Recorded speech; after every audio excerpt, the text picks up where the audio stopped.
Gustavo Adolfo Claudio Domínguez Bastida, ese era su nombre. Nació en Sevilla el 17 de febrero de 1836 y murió en Madrid el 22 de diciembre de 1870. Fue un poeta y narrador español perteneciente al movimiento del romanticismo. Por ser un romántico tardío, ha sido asociado igualmente con el movimiento posromántico. Aunque en vida ya alcanzó cierta fama, solo después de la muerte y tras la publicación del conjunto de sus escritos, obtuvo el prestigio por el que hoy se le reconoce. Su obra más célebre es Rimas y leyendas, un conjunto de poemas dispersos y relatos reunidos en uno de los libros más populares de la literatura hispana. Fue hijo del pintor José Domínguez Insausti, que firmaba sus cuadros con el apellido de sus antepasados, como José Domínguez Bécquer. Su madre fue Joaquina Bastida Vargas. Por el lado paterno descendía de una noble familia de comerciantes de origen flamenco, los Bécquer o Bécquer, establecida en la capital andaluza en el siglo XVI. De su prestigio da testimonio el hecho de que poseyeran capilla y sepultura en la catedral misma desde 1622. Tanto Gustavo Adolfo como su hermano, el pintor Valeriano Bécquer, adoptaron Bécquer como primer apellido en la firma de sus obras. Fue bautizado en la parroquia de San Lorenzo Mártir. Sus antepasados directos, empezando por su mismo padre, José Domínguez Bécquer, fueron pintores de costumbres andaluzas, y tanto Gustavo Adolfo como su hermano Valeriano estuvieron muy dotados para el dibujo. Valeriano, de hecho, se inclinó por la pintura. Sin embargo, el padre murió el 26 de enero de 1841, cuando el poeta contaba 4 años, y esa vocación pictórica perdió el principal de sus apoyos. En 1846, con 10 años, Gustavo Adolfo ingresó en el Real Colegio de Humanidades de San Telmo de Sevilla, donde recibe clases de un discípulo del gran poeta Alberto Lista, Francisco Rodríguez Zapata, y conoce a su gran amigo y compañero de desvelos literarios, Narciso Campillo, huérfano de padre también. Campillo le enseñó a nadar en el Guadalquivir y a manejar la espada. Incluso a edad tan temprana ambos empiezan a escribir juntos por primera vez el espantable y disparatado drama Los Conjurados y la novela jocosa El bujarrón en el desierto.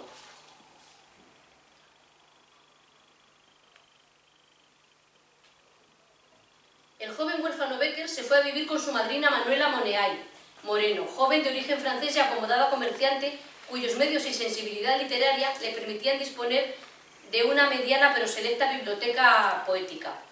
En esta biblioteca empezó Gustavo Adolfo a aficionarse a la lectura. Inició entonces estudios de pintura en los talleres de Antonio Carral, Bajarano y más tarde en el de su muy perfeccionista tío paterno Joaquín Domínguez Bécquer, que le pronosticó: «Tú no serás nunca un buen pintor, sino un mal literato». Bécquer era un absoluto aficionado a la ópera italiana y tuvo también ciertos escarceos literarios. Escribe El trono y la nobleza en Madrid y en las revistas sevillanas La Aurora y El Porvenir. En 1854 marchó a Madrid con el deseo de triunfar en la literatura, pero sufrió una gran decepción y sobrevivió a la bohemia de esos años. Para ganar algún dinero, el poeta escribe en colaboración con sus amigos y bajo el seudónimo de Gustavo García, comedias y libretos de zarzuela como La novia y el pantalón, en 1856, en el que satiriza el ambiente burgués y antiartístico que le rodea, o La venta encantada, basada en Don Quijote de la Mancha. Subsiste además con traducciones del francés y trabajillos de ayudante de redactor, escribiente y dibujante. Ese año fue con su hermano a Toledo, un lugar de amor y de peregrinación para él, al fin de inspirarse en su futuro libro Historia de los templos de España. En el año 1857 enfermó de tuberculosis que le habría de enviar a la tumba. Tuvo un modesto empleo dentro de la Dirección de Bienes Nacionales y perdió el puesto. Su pesimismo va creciendo día a día, y solo los cuidados de su patrona en Madrid, de algunos amigos y de Valeriano le ayudaron a superar esa crisis.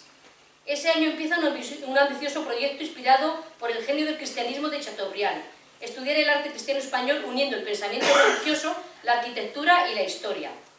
La tradición religiosa es el eje de diamante sobre el que gira nuestro pasado. Solo saldrá el primer tomo de la historia de los templos de España con ilustraciones de su hermano Valeriano. Hacia 1858 conoció a Josefina Espín, una bella señorita de ojos azules, y empezó a cortejarla. Pronto, sin embargo, se fijó en la que sería su musa irremediable, la hermana de Josefina y hermosa cantante de ópera, Julia Espín. Gustavo se enamoró. Decía que el amor era su única felicidad y empezó a escribir sus primeras rimas, como Tu pupila es azul, pero la relación no llegó a consolidarse porque ella tenía más altas miras y le disgustaba la bohemia del escritor, que aún no era famoso. Durante esta época empezó a escuchar a su admirado Chopin. Más tarde, en 1859 y 1860, compasión a una dama de rumbo y manejo de Valladolid, que durante muchos años se identificó con Elisa Guillén, un personaje que hoy todavía no se sabe si es inexistente. Pero el amante, fuera quien fuera, se cansó de él y lo abandonó, sumiéndolo en una gran desesperación. Los expertos no se ponen de acuerdo en cuál de ellas pudo ser su musa más constante o si ninguna de ellas, concibiendo algún tipo de mujer ideal. Durante un breve periodo de tiempo, hacia 1859, ejerció como crítico en el diario conservador La Época. En 1860 publica Cartas literarias a una mujer, en donde explica la esencia de sus rimas que aluden a lo inefable. En la casa del médico que lo trataba de una enfermedad venérea, Francisco Esteban, conocería a la que sería su esposa, Casta Esteban y Navarro. Contrajeron matrimonio en la iglesia de San Sebastián de Madrid el 19 de mayo de 1861 y con ella tuvo 3 hijos. Posteriormente trabaja en el periódico El Contemporáneo, gracias a su amigo Rodríguez Correa, redactor del diario y que consiguió un puesto de redactor para este poeta sevillano. En este periódico, y hasta que desapareciera en 1865, haría crónica de salones, política y literatura. Gracias a esta remuneración vivieron los recién casados.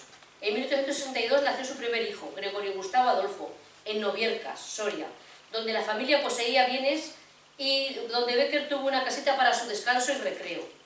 Empezó a escribir más para alimentar a su pequeña familia y fruto de este intenso trabajo nacieron varias de sus obras. Pero en 1863 padeció una grave recaída en su enfermedad.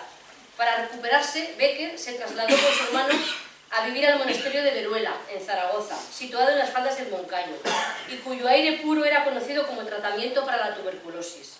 Este antiguo monasterio cisterciense exclaustrado poseía un gran encanto romántico y fue un lugar de inspiración para ambos hermanos. Gustavo Adolfo escribió allí las cartas agrupadas después desde mi celda, y también varias de sus leyendas que están ambientadas en el Moncayo. A pesar de la breve estancia, que no llegó a un año, esta etapa constituye una parte fundamental de producción artística de los hermanos Bécquer. Tras su recuperación, se marcharon ambos a Sevilla con su familia. De esa época es el retrato hecho por su hermano que se conserva en el Museo de Bellas Artes de Sevilla. Trabaja con él y su relación con Casta no era buena, debido a que ella no soportaba el carácter de Valeriano y su constante presencia en casa. Este último año nace su segundo hijo, Jorge Bécquer. En 1866 ocupa de nuevo el cargo de censor hasta 1868. Este año es tétrico para Bécquer, porque Casta, su mujer, le es infiel. Su libro de poemas desaparece en los disturbios revolucionarios y para huir de ellos marcha a Toledo, donde permanece un breve tiempo. En diciembre nace en Noviercas su tercer hijo, Emilio Eusebio, y se rumorea que es del amante de Casta. La muerte de su insuperable hermano y colaborador le sube una gran tristeza de la que ya no se recupera. Respecto a su obra, decir que fue un hombre que supo plasmar en su obra pues, sus múltiples contradicciones. En sus poemas aborda temas como el sueño y la razón, la idea y la palabra, la mujer ideal y la mujer carnal o la aristocracia y el pueblo. Las rimas de Bécquer son 87 y son en su mayoría breves poemas.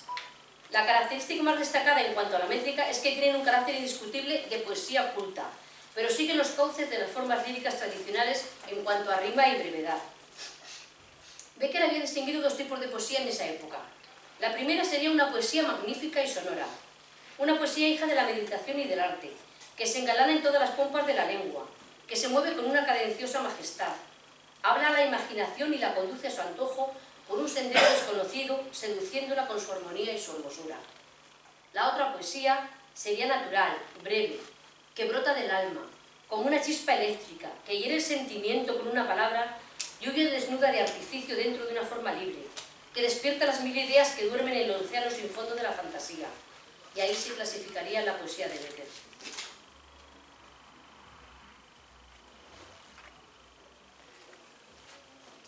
Lo primero que destaca en el lenguaje de las rimas es su escasez de adjetivos. También fue parco en el uso de metáforas y otros tropos. No hay oscuridad en su poesía. Bécquer huye de la poesía narrativa y retórica tan frecuente en su tiempo. La poesía de Bécquer sabe decir de una manera íntima y confidencial, sin retóricas huecas ni pretensiones de brillantez, su sentir con los elementos estrictamente necesarios. Se ha dicho que las rimas son la historia de un amor desgraciado. En efecto, los temas dominantes son la búsqueda del tú amoroso y la confrontación y el antagonismo entre el tú de la amada y el yo del poeta, que se concreta en poemas en los que aparece ilusionado y enamorado o dolorido y decepcionado. Manuel Alto Aguirre afirmó que la poesía de Bécquer es la más humana del romanticismo español. Esta rara originalidad le valió el desprecio de Núñez de Arce, quien acaso por su ideología liberal, contraria al tradicionalismo beckeriano, calificó sus rimas de suspirillos germánicos. Pero Becker es uno de los grandes, de los auténticos poetas de nuestra historia literaria, y por eso sigue vigente hoy día. Su huella se deja ver en los autores del 27, en Unamuno, Machado, Juan Ramón Jiménez. Su vigencia es la de un poético escalofrío, la de una atmósfera que todavía estremece, enciende y envuelve la poesía española pasados 150 años desde su muerte. Ya por último, decir que posiblemente a causa de un enfriamiento invernal en la primera quincena de diciembre, su ya precario estado de salud se agrava y muere el 22 de dicho mes, coincidiendo con un eclipse total del sol. Su muerte fue achacada a la tuberculosis, la sífilis o problemas con el hígado. En los días de su agonía pidió a su amigo el poeta Augusto Ferrán que quemase sus cartas, sería mi deshonra, y que publicasen su obra. Si es posible, publicad mis versos. Tengo el presentimiento de que muerto seré mejor y más conocido que vivo. Pidió también que cuidaran de sus hijos, y sus últimas palabras fueron: todo mortal. Tenía tan solo 34 años de edad.